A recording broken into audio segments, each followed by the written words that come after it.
Welcome to the Principled Podcast, brought to you by LRN. The Principled Podcast brings together the collective wisdom on ethics, business and compliance, transformative stories of leadership, and inspiring workplace culture. Listen in to discover valuable strategies from our community of business leaders and workplace changemakers. Engagement is a hot topic in the ethics and compliance space. It impacts training, communications, and overall program effectiveness.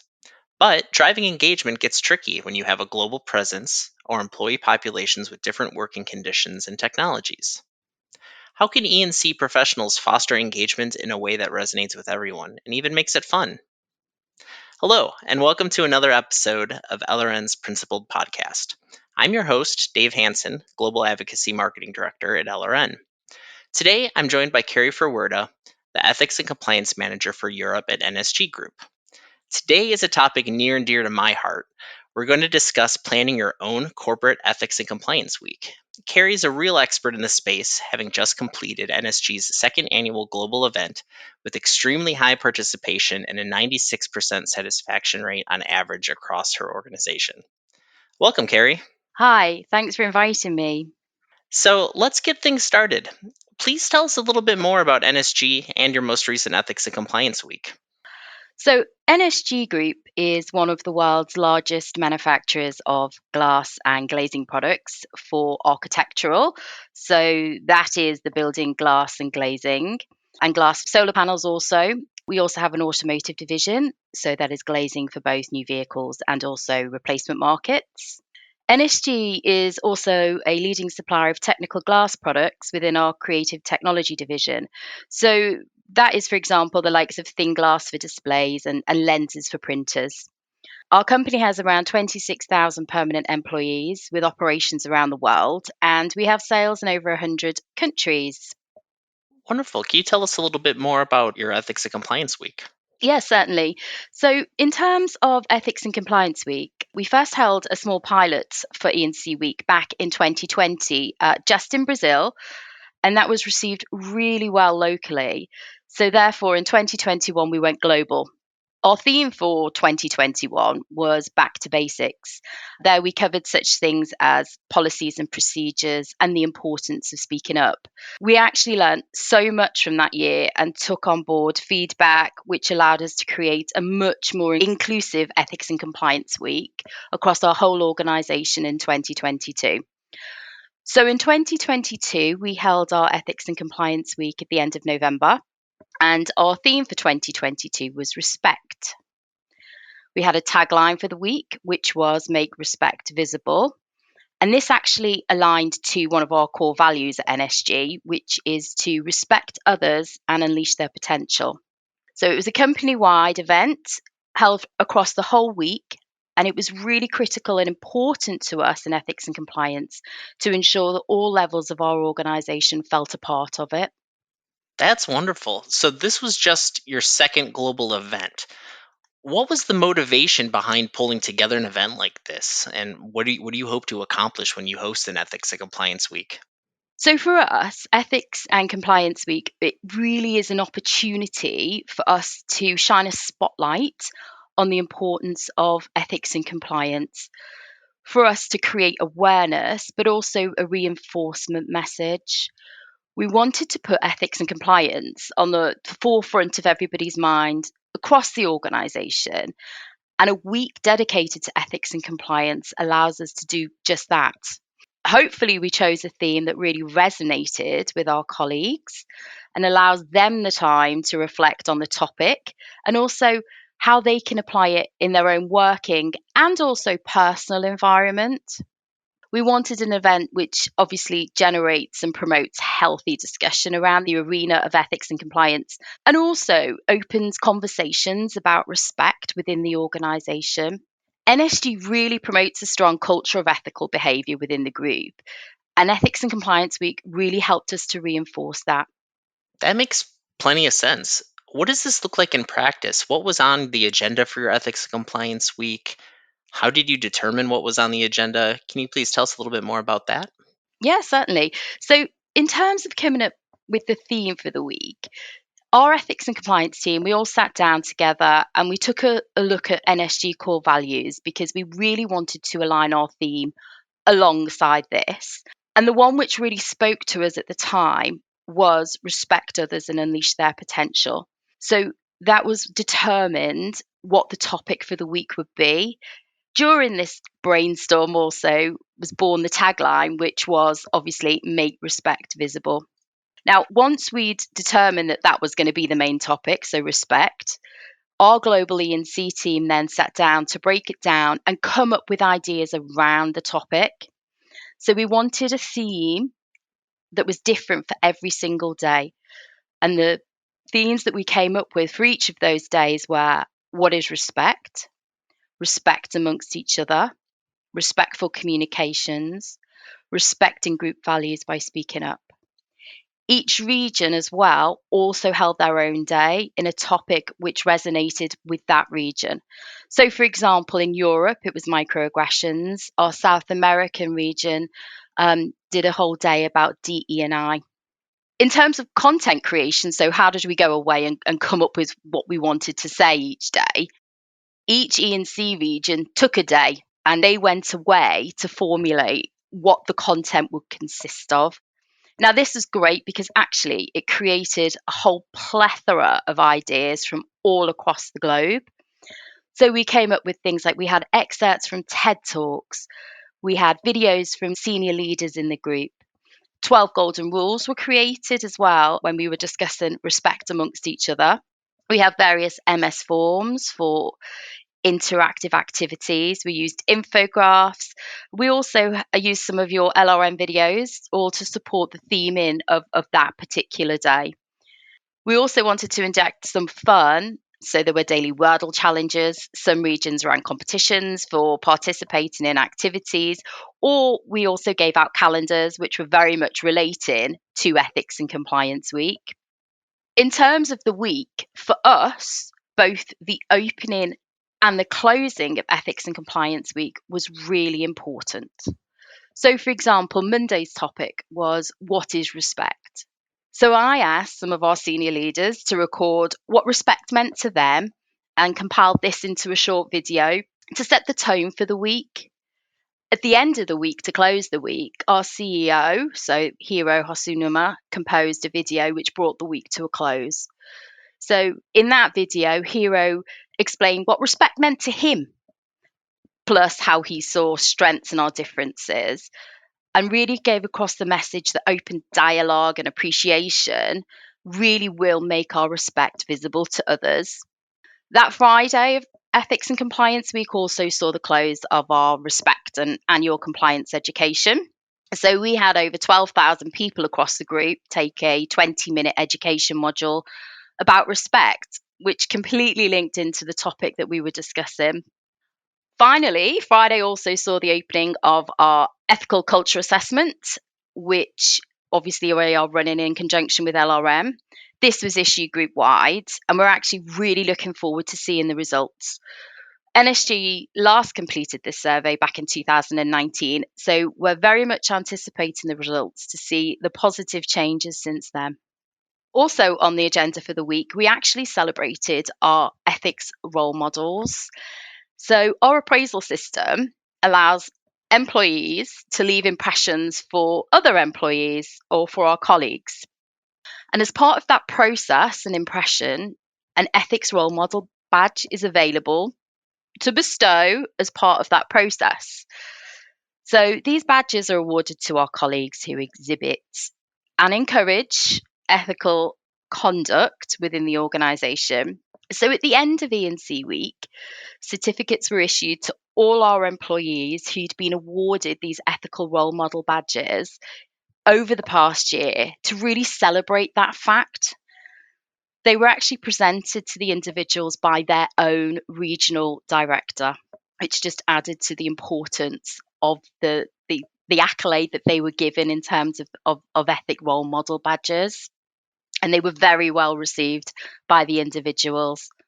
I just want to make a really important note here in terms of our communication, and that is translations and making sure that the information is accessible to all the employees across the group. We had 15 different local languages to deal with, and translation was done for everything. So, for example, I edited and subtitled 120 videos. Every email communication, every poster, every form and SharePoint page was also translated. So internal support here was critical, and our comms team at NSG did an absolutely fantastic job helping us with that. I should also add that this does take a lot of time, so we have to make sure that you're planning enough time for that translation content to actually take place, but also to then craft that translated content into your SharePoint pages, your email communications, etc. So you must make sure that you have sufficient time in your plan for that. That's such a good point, though. All of the work and all of the effort that goes into making those translations and making sure that your employees can access the content in the language that's native to them. It's those little details that I think that really help with engagement. So I love that you took the time to do that. Yeah, absolutely. And that was one of the great feedbacks that we had from 2021 was potentially we didn't reach the shop floor enough, and we didn't engage across the whole organization. So one way we knew that we had to do that in 2022 was the translated content. We had to be able to reach everybody that we could across the group, and having the communication in people's local language was critical to that. Yeah, absolutely. I also really like, I mean, you discussed the content that you produce in leadership and making videos. You talked about the badges and making sure that regional directors were helping groups celebrate that collection of badges. All of that is just fantastic stuff for engagement. And I know engagement is a hot topic, especially as we're talking about here with all the different audiences that you need to reach. Can you dive into that a little bit more? Who participated in your E&C week, and talk a little bit more about how you reached them? Yeah, certainly. So, as I mentioned before, key to us was reaching all levels of the organization, especially because a large population of our employees are on the shop floor. They don't have access to email, they don't have access to the intranet, for example. So there were two main communication strategies we used in terms of how do we reach those two different sets of people. So during the week, every employee who actually had access to email was sent a communication in their designated language around 8 a.m. local time each day. So everybody received the same communication at 8 a.m. every morning when they went into the office. We actually utilised LRN's campaign manager for that, and we issued around 12,500 emails daily. Now, those emails contained links to the videos or the specific SharePoint sites or any interactive activities for the day. But actually, we received great feedback on those in terms of people really enjoyed like the short digests of information that then they could go and seek out more information on specific topics that interested them, but also they could do it in their own time. They didn't have to be somewhere for a set activity. So we got great feedback on the way we did and delivered our email communications. To reach our shop floor colleagues, there were two forms of communication. So first of all, we created a poster. It gave a very brief overview of Ethics and Compliance Week. It had our tagline on there, our logo for the week, etc. But it also had open QR codes, which linked to some of the interactive activities that we'd also sent out to all those who'd received it on email. We opened out those QR codes, so you didn't need to be part of an NSG network to access. You could access it through your own personal mobile, so you could access the activity and complete it. Secondly, we created something called a shift brief. Now, the intention behind this was that it was a very simple document which contained a few sentences about the day's theme. So, we had a Monday, Tuesday, Wednesday, Thursday, Friday. And that was to be delivered by our shift managers at the start of every shift. So every shift that an employee attended during Ethics and Compliance Week, they had at least a few sentences to align with the theme of respect that was very much aligned to their role on the shop floor. And it was very, very well received, to be honest. Now, in terms of the communication, every single communication we issued, we made sure had the same look and feel to it. And our tagline also of "Make Respect Visible" was highlighted on every piece of communication. Alongside that theme, in terms of our communication, our Group IS function also helped us create our own Teams background, which we utilised in every meeting we attended. And we also created a specific email auto signature for the week.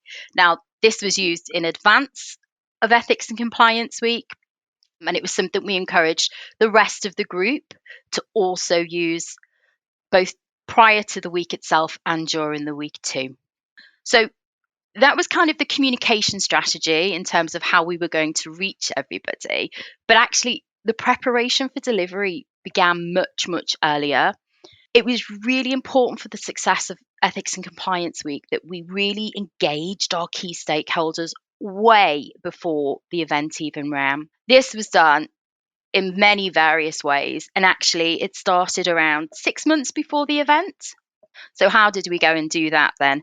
So the Ethics and Compliance function in NSG is comparatively small. Each region has its own regional manager. So we really had to exercise our links with the business to really embed Ethics and Compliance Week across the organisation. One of the ways that we did this was we utilised our ethics network. So in NSG, Ethics and Compliance operate a global ethics network. Now that consists of both ethics ambassadors and ethics champions. In terms of our ambassadors, they're very much senior people within our organisation, mainly at regional director level. And these are in each business unit and group function. So they're senior people who really support embedding ethics into the business. Our champions are very important, and they're almost what we call our boots on the ground. So these are people within our business units who know our site and know their sites and their processes and really help us with communications. So starting way back in August, bearing in mind Ethics and Compliance Week wasn't until in November, each regional ethics and compliance manager held meetings with their ambassadors to start with. And that was to slowly introduce Ethics and Compliance Week, to gather their support, also to inform them how they could potentially help us to make E&C Week a success. Most of our material was available at that point. So we could show them what was coming, and we got some initial feedback from that we fed in. And also critical to this was we really needed their assistance and support in terms of cascading the communication and the message that E&C Week was coming. What was it about? This is what will happen within their business unit or group function. Our champions absolutely also were involved. They were key to getting things like our shift briefs and posters into the operations, making sure the poster was hung up on the wall, making sure that the shift brief was cascaded down to all the shift managers so they knew what was expected of them, because they're the ones that really knew and understood the communication cascades at their sites. Another critical point was senior management engagement. And this started way back in the early depths of planning Ethics and Compliance Week. So our Director of Ethics and Compliance, Lisa Watterson, took the time at the beginning to talk to our senior management about the theme, to engage them, but also to really ensure their support from the top. It was really critical we had, this visible show of support. Our senior managers were also involved because they were asked to contribute by way of videos. They were issued most days, aligned to whatever theme of the day. And all our regional ethics and compliance managers, we spoke to all our business units and our group function directors in our areas to ensure their support also.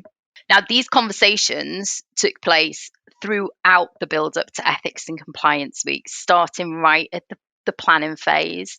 For us, constant communication and reinforcement of what we were trying to do was really crucial.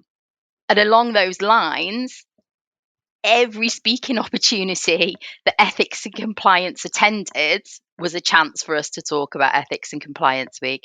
For example, whether it be we would join in plant manager meetings, HR regional career development workshops, SBU management meetings, anywhere we could access, we made sure to talk about E&C Week.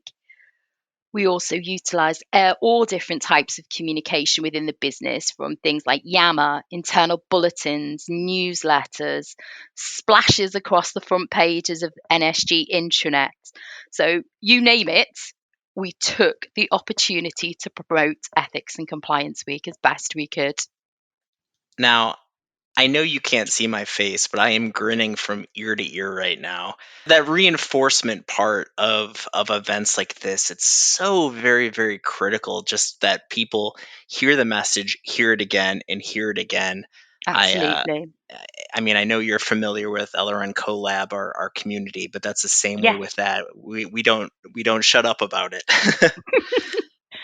No, absolutely. Then by the time, and that was one of the things that we learned actually back from 2021. We almost left it too late to start telling people about Ethics and Compliance Week. So when it arrived, people were a little bit like, what's this? Whereas last year, it was very much a case of, okay, I've heard about this. Oh, here's the communication. Let me take a look at it. So they understood what was coming. So it wasn't almost a shock to receive the emails or see the posters or hear about it in shift briefs, because it had been communicated so well prior to the event itself. Well, being able to build upon what you did in that first year to help drive the second year is also really good. Let's shift a little bit and talk about that. How do you know that an event like this is successful? I mean, what are those data points that you collected then from past events to help inform this event, or from this event to help inform next year's event? Yeah, I mean, so at the end of the week, so part of our Friday communication, we issued a survey across the group as part of the email communication in terms of, please, can we have your feedback? Asking people, did they feel the communications were relevant to them? Did they enjoy the content, etc.? And there was an overwhelming positive response in terms of enjoying participation, the communications themselves, and also the appropriateness of the actual topic. Our SharePoint pages, they received thousands upon thousands of clicks, and also our videos too. They had thousands of views. There were also other signals of success as well for us. Regional directors talked about Ethics and Compliance Week when issuing their own monthly business updates, encouraging their business units' participation. Some business units even created their own videos with their ethics ambassadors and champions, which were shared. And as an example, our operations in India, they took the time out with all employees and held open sessions. So employees could talk freely and openly about that topic of respect. So that was important. We did also hold some wash-up sessions afterwards, just via Teams, for ambassadors and champions to talk about the successes and the failures within their organizations and their sites, and that's provided us some great feedback that we can take into planning for next year. And on that point, one of the things that we'd like to do this coming year, so 2023, is involve those people, so our ethics network, in the planning process and the content creation. So it doesn't just come from E&C, so it feels like it's owned by the organisation as well. So that's one thing we're really wanting to implement this year when we start planning for 2023. we had some great feedback from some individual group functions. So our talent management team loved the golden rules that were issued as part of respect amongst each others. And they're going to use them during group development programs. So ongoing, it will keep being used. I also know from some feedback that some of our plants have printed them, but big A3 posters, and they're displayed around their plants now.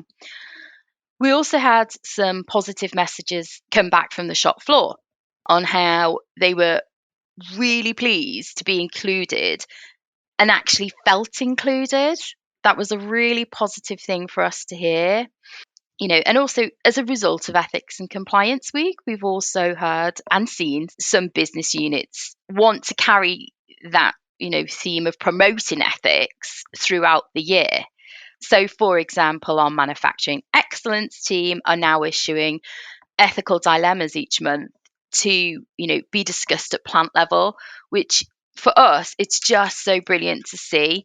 I'm still receiving feedback. I received some feedback today from our Group IS colleagues that, they really like the content we created, and the managers within that function really appreciated the fact that the content was created for them, and they can then use that as well in terms of spreading that ethics message amongst their teams throughout the year. Again, we also had some very positive feedback from them about the Wordle challenge. So they've asked us to try and include something like that on our monthly communications moving forward to get some interactivity. But I think even without that hard data collection, sometimes you just know, and you just have a feeling that something worked. And I think our whole team felt it. And actually, after the week, we really felt that it was worth, the hard work that we all put in behind the scenes to actually make it a success. It felt really good. We really ended the week on a high, and that was brilliant. I couldn't agree more. Putting together an event, especially something with as much background as you did, it's a little bit of art and it's a little bit of science. I mean, you have some of the hard data. To have a 96% satisfaction rate from an organization that's 26,000 employees is so hard to get. It's a great stat, but I would be so proud of just hearing those individual stories of, yes, we now want to issue ethical dilemmas in our unit, at our plant level. Like, I think that's such a nice touch to say people like what was happening and want to keep going. It's got to be such a proud moment for you. Oh, absolutely. Absolutely. We were all exhausted but elated at the end of Ethics and Compliance Week in our team. Yeah, for sure. So let's before we go here, I'd just love to hear 2 or 3 tips for all of our listeners who might be planning their own E&C events. What do they need to know, or what did they need to do to have that same success? Okay, so I guess my 3 top tips would be, the first one is to start planning early. We're already thinking about the process for formulating Ethics and Compliance Week in 2023. And we're practically 9 months before the event will occur. So planning early is really critical to the success, especially, as I spoke about before, if you need to translate content and documents. It always takes longer than you think it will. Secondly, engagement. You need to garner that engagement right at the start. We started with senior management, set the tone from the top, get the engagement from then, but also you really need to ensure that you engage those people. So, for example, in NSG, for us, that was our ethics network and our communications team. You need to engage those that you are really relying on to cascade your communications. You need to make sure they're involved and they're supportive and they understand, because actually it's predominantly those people who really will make sure that your message is carried down throughout your organization.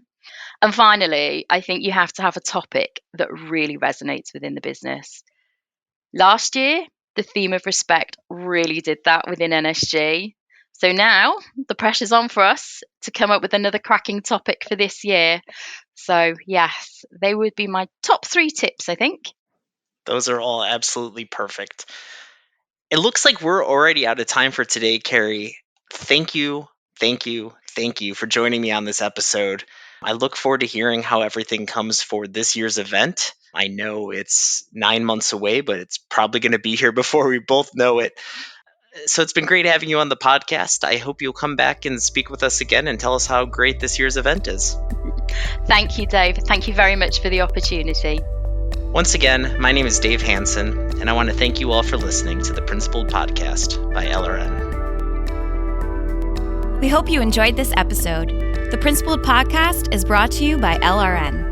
At LRN, our mission is to inspire principled performance in global organizations by helping them foster winning, ethical cultures rooted in sustainable values. Please visit us at LRN.com to learn more. And if you enjoyed this episode, subscribe to our podcast on Apple Podcasts, Stitcher, Google Podcasts, or wherever you listen. And don't forget to leave us a review.